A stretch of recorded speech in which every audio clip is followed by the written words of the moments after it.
Hello guys, എല്ലാവർക്കും SM വ്ളോഗ്സിലേക്ക് സ്വാഗതം. അപ്പോൾ നമ്മളിന്ന് മാളിൻ്റെ ഉള്ളിലാണ് നിൽക്കുന്നത്. മാളിൻ്റെ ഉള്ളിൽ നല്ല കുഞ്ഞു പൂച്ചക്കുഞ്ഞുങ്ങളുണ്ട്. എല്ലാത്തിനും നല്ല നീല കളറാണ്. അപ്പോൾ നമുക്ക് കാണാം.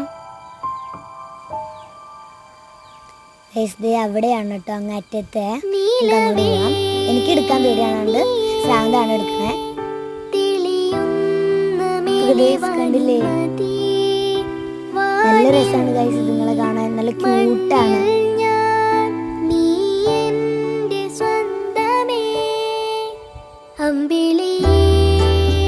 ഇനിയുണ്ട് 4 എണ്ണങ്ങൾ.